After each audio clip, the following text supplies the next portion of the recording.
हर राजवंश की जड़ें किसी न किसी दिव्यता से जुड़ी होती हैं, परंतु दो ऐसे वंश हैं जिनसे हमारे धर्म, हमारी संस्कृति और हमारे अवतारों की पहचान जुड़ी है। एक जो तेज का प्रतीक है, सूर्यवंश, और दूसरा जो शीतलता का प्रतीक है, चंद्रवंश। सूर्यवंश की शुरुआत सृष्टि के प्रारंभ में, जब ब्रह्मा ने अपने तेज से ऋषि मरीचि को उत्पन्न किया। मरीचि से हुए कश्यप ऋषि और उनकी पत्नी अदिति। अदिति के गर्भ से प्रकट हुए तेजस्वी सूर्यदेव। उनका तेज इतना प्रखर था कि देवगण भी दृष्टि न मिला पाए। सूर्यदेव ने विवाह किया विश्वकर्मा की कन्या संध्या से। संध्या से हुए 3 संतानें, मनु, वैवस्वत, यमराज और यमुना। पर सूर्य के तेज को सह न सकी संध्या, और छाया को छोड़कर स्वयं तप में लीन हो गईं। छाया से जन्मे शनि देव, न्याय के देवता, और वहीं से प्रारंभ हुई एक ऐसी वंश परंपरा जो आगे चलकर अयोध्या के तख्त पर राज करेगी। मनु वैवस्वत ने जग को मानवता का मार्ग दिखाया। उनके पुत्र इक्ष्वाकु ने अयोध्या बसाई, और फिर शुरू हुआ वह राजवंश जो धर्म की मर्यादा का दूसरा नाम बन गया। हरिश्चंद्र की सत्यनिष्ठा, सगर की तपश्चर्या, रघु की कीर्ति, और फिर दशरथ का पुत्र, मर्यादा पुरुषोत्तम श्री राम का अवतरण। सूर्यवंश का तेज मानवता को दिशा देने लगा। धर्म, मर्यादा और आदर्श का सूर्य जग में चमक उठा। अब कथा मुड़ती है चंद्र की ओर। जहां सूर्य से तेज मिला, वहीं अत्रि ऋषि के आंगन में उतरी शीतलता।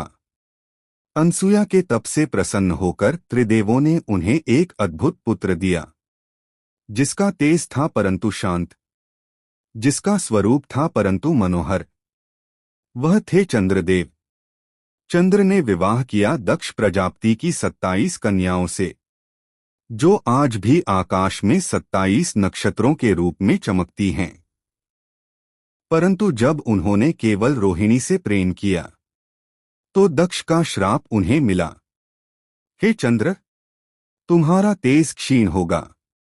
और तभी से चांद घटता और बढ़ता है।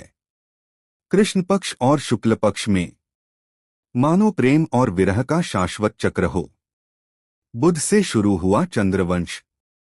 चंद्र और तारा के पुत्र बुध। बुध से उत्पन्न हुए पुरूरवा, जिनसे चंद्रवंश की राज परंपरा शुरू हुई। पुरूरवा से आयु, नहुष और फिर ययाति हुए, वह राजा जिनके 5 पुत्रों से 5 वंश निकले। यदु से यदुवंश, जहां जन्मे श्री कृष्ण। पुरु से कुरुवंश, जहां जन्मे पांडव और कौरव। एक वंश सूर्य का तेज लेकर धरती पर धर्म की मर्यादा उतार रहा था, और दूसरा वंश चंद्र की करुणा से जग में प्रेम और नीति फैला रहा था। दोनों वंशों का मिलन, 2 ध्रुव एक धर्म। जब राम ने धर्म की रेखा खींची और कृष्ण ने उसी धर्म को प्रेम से जीवित किया, तब सूर्य और चंद्र के तेज ने मिलकर एक ही वचन दिया, जब जब धर्म डगमगाएगा, हम अवतरित होंगे। सूर्य देता है तेज, चंद्र देता है शीतलता। दोनों मिलकर जीवन का संतुलन बनाते हैं।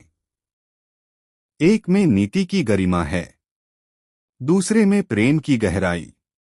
यही हमारे सनातन धर्म की जड़ है। यही वह परंपरा है जिससे राम और कृष्ण जैसे अवतारों ने मानवता को प्रकाश दिया। तो अगली बार मैं आपको सुनाऊंगा ययाति के 5 पुत्रों की कथा, जिनसे निकले 5 महान वंश, और जिनकी शाखाओं में आज भी बह रहा है हमारे पूर्वजों का तेज और सत्य। सूर्याय नमः, सोमाय नमः।